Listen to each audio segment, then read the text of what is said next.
Il y a des femmes que personne ne voit, mais qu'Allah regarde. Des femmes discrètes, brisées, patientes, que Dieu est en train d'élever, sans bruit.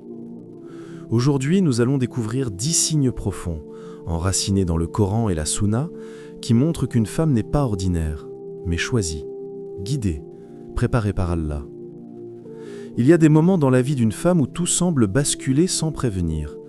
Une saison où les repères se brouillent, où les certitudes tombent, où le cœur devient lourd comme une pierre humide. Ce sont ces instants précis où le monde extérieur se tait et où ton âme commence enfin à parler.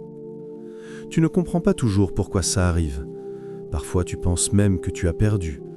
Mais la vérité, c'est que certaines femmes sont façonnées dans la douleur, comme un métal rare chauffé pour devenir plus pur. Psychologiquement, l'épreuve agit comme un révélateur. Le confort anesthésie, mais la douleur réveille. Elle fait tomber les illusions, met en lumière les véritables intentions, expose les blessures cachées. Une femme choisie par Allah ne se définit pas par ce qu'elle traverse, mais par ce qu'elle découvre d'elle-même à travers l'épreuve. Elle n'en sort pas brisée, elle en sort dévoilée, plus lucide sur ses fragilités, mais aussi plus consciente de ses ressources invisibles. Spirituellement, Allah a déjà donné la clé. Peut-être détestez-vous une chose alors qu'elle est un bien pour vous. 2:216. Et le prophète sallallahu alayhi wa sallam a clairement annoncé que l'épreuve est une marque d'amour divin. Alors quand la vie se resserre autour de toi, cela ne veut pas dire que tu es abandonné. Cela veut dire que tu deviens une priorité. Imagine une femme qui perd son travail, son couple, un projet auquel elle tenait. Elle voit tout s'écrouler. Mais c'est précisément là qu'elle découvre une intimité avec Allah qu'elle n'aurait jamais connue dans le confort. La vie l'a mise à genoux, mais c'est à cet endroit qu'on apprend à prier avec sincérité. Ce que Allah te retire n'est jamais une perte, mais une direction. Il y a un moment dans la vie d'une femme où quelque chose change sans prévenir. Pas de bruit, pas de déclaration officielle, pas de rupture spectaculaire. Seulement une sensation étrange. Ce qui te plaisait hier ne te fait plus vibrer aujourd'hui. Les choses qui t'attiraient semblent soudain ternes, lourdes, sans saveur. C'est comme si ton âme avait tourné une page sans attendre ton autorisation. Psychologiquement, ce changement n'est pas un hasard. L'être humain évolue au rythme de ses blessures, de ses réflexions, de ses aspirations profondes. Ce qui autrefois te donnait l'impression d'exister te paraît désormais vide. Les plaisirs faciles te laissent un arrière-goût amer. Les conversations futiles t'épuisent. Les distractions qui te captivaient deviennent du bruit. Ce n'est pas que tu deviens strict, c'est que tu deviens vrai. L'âme qui grandit ne veut plus d'artifice. Spirituellement, c'est l'un des signes les plus puissants de guidance. Le prophète sallallahu alayhi wa sallam a dit « Le halal est clair et le haram est clair ». Et lorsque Allah décide d'élever une femme, il commence par purifier son cœur, non pas par la force, mais par le dégoût naturel du mal. Une femme qui se détache du haram n'est pas en train de se priver, elle est en train de retrouver son véritable parfum intérieur. Tu l'as peut-être déjà vécu. Tu mets une musique que tu écoutais autrefois et soudain le son t'énerve, t'alourdit. Tu vas dans un environnement que tu fréquentais souvent et tu te sens étranger, déplacé, presque suffoqué. Tu veux parler comme avant, mais chaque mot te semble faux. Tu ne reconnais plus tes anciennes habitudes. Ou plutôt, tu te reconnais enfin sans elles. Quand ton cœur change, ton destin change. Il arrive dans la vie d'une femme des instants où tout semble se fermer autour d'elle. Une opportunité disparaît, une relation se brise, un projet s'effondre. À première vue, cela ressemble à un échec. Mais en y regardant de plus près, il y a ce léger décalage. Quelque chose en toi se sent soulagé sans comprendre pourquoi. Comme si un danger invisible avait été écarté avant même que tu ne réalises son existence. Psychologiquement, nous avons tendance à interpréter les fermetures comme des pertes. Pourtant, beaucoup d'entre elles sont des mécanismes de protection. Le cerveau humain n'identifie pas toujours les menaces émotionnelles ou relationnelles sur le moment. Parfois, ce n'est que des mois plus tard que tu comprends que cette histoire t'aurait abîmé, que cette personne aurait épuisé ton cœur, que cette signature aurait enfermé ta liberté. La frustration disparaît alors, laissant place à une reconnaissance profonde. Spirituellement, l'explication est encore plus claire. Allah dit « Et Allah vous protège contre le mal » 33, 17. Cette protection n'est pas toujours spectaculaire. Elle est subtile, silencieuse, parfaitement orchestrée. Allah éloigne une personne avant qu'elle ne te blesse. Il annule un mariage avant qu'il ne t'écrase. Il brise un projet avant qu'il ne te détourne de ton chemin. Parfois, il te fait perdre ce que tu voulais pour te sauver de ce que tu ignorais. Imagine un projet qui semblait parfait. Tu avais tout préparé, tout planifié, tout espéré. Et soudain, sans explication, tout s'écroule. Sur le moment, tu pleures. Plus tard, tu découvres une vérité, un danger, un mensonge. Et tu réalises que si ce projet avait continué, tu aurais payé un prix trop lourd, peut-être irréversible. Certaines ruptures ne sont pas des châtiments, ce sont des interventions. Les refus d'Allah sont des sauvetages invisibles. Il existe des femmes dont le cœur ressemble à une chambre secrète, délicate, fragile en apparence, mais construite avec une matière que le monde ne peut pas briser. Tu fais peut-être partie de ces femmes qui ressentent tout plus fort que les autres. Une parole blessante t'atteint vite, une injustice te bouleverse, un silence te fait mal, une absence te transperce. Tu pleures parfois pour des choses que les autres ignorent, mais ce que beaucoup ne voient pas, c'est la manière extraordinaire dont tu te relèves. Psychologiquement, la sensibilité n'est jamais un défaut. Elle est la preuve que ton système émotionnel fonctionne à haute intensité. Tu captes ce que les autres manquent, tu détectes les changements d'énergie, les intentions cachées, les atmosphères lourdes. Ton cœur perçoit ce que les yeux n'osent pas regarder. Et malgré cette intensité, tu continues d'avancer, de te battre, de t'attacher, de pardonner. Là où certains se durcissent pour survivre, toi, tu restes humaine. Et c'est une force rare. Spirituellement, Allah le confirme. Allah n'impose à aucune âme une charge supérieure à sa capacité. De 286. Si tu as porté plus que d'autres, ce n'est pas parce que tu étais supposé t'effondrer. C'est parce que ton âme a été créée avec une endurance que tu ne connais peut-être même pas. Les femmes choisies par Allah portent, pleurent, s'essoufflent, mais leur lumière intérieure ne s'éteint jamais. Au contraire, elle devient plus stable, plus profonde, plus vibrante. Tu as traversé des épreuves qui auraient brisé d'autres personnes, des pertes qui auraient paralysé des cœurs moins solides, des trahisons qui auraient rendu d'autres amers. Pourtant tu es encore là. Pas parfaite, pas indemne, mais debout, digne, et toujours tournée vers Allah. Ta sensibilité n'est pas une faiblesse, c'est une antenne spirituelle. Il arrive dans la vie d'une femme des instants où tout semble se fermer autour d'elle. Une opportunité disparaît, une relation se brise, un projet s'effondre. À première vue, cela ressemble à un échec. Mais en y regardant de plus près, il y a ce léger décalage. Quelque chose en toi se sent soulagé sans comprendre pourquoi. Comme si un danger invisible avait été écarté avant même que tu ne réalises son existence. Psychologiquement, nous avons tendance à interpréter les fermetures comme des pertes. Pourtant, beaucoup d'entre elles sont des mécanismes de protection. Le cerveau humain n'identifie pas toujours les menaces émotionnelles ou relationnelles sur le moment.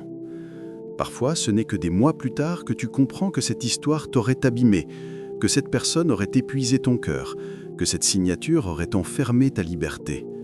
La frustration disparaît alors, laissant place à une reconnaissance profonde. Spirituellement, l'explication est encore plus claire. Allah dit « Et Allah vous protège contre le mal » 33, 17. Cette protection n'est pas toujours spectaculaire. Elle est subtile, silencieuse, parfaitement orchestrée. Allah éloigne une personne avant qu'elle ne te blesse. Il annule un mariage avant qu'il ne t'écrase. Il brise un projet avant qu'il ne te détourne de ton chemin.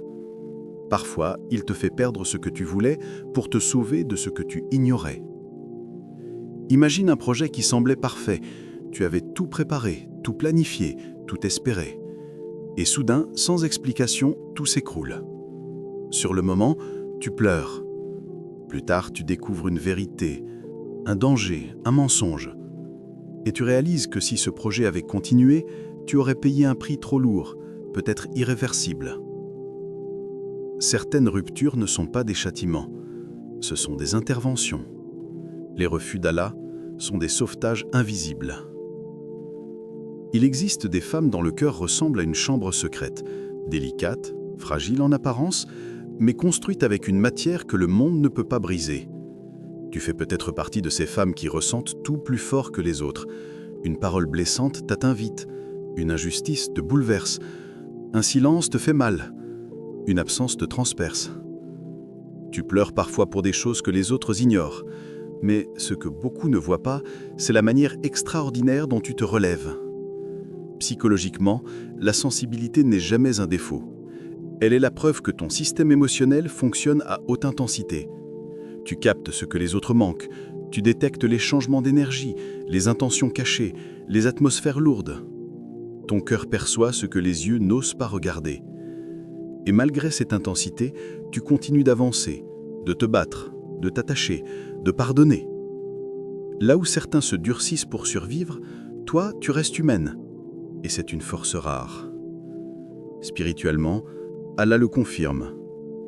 Allah n'impose à aucune âme une charge supérieure à sa capacité.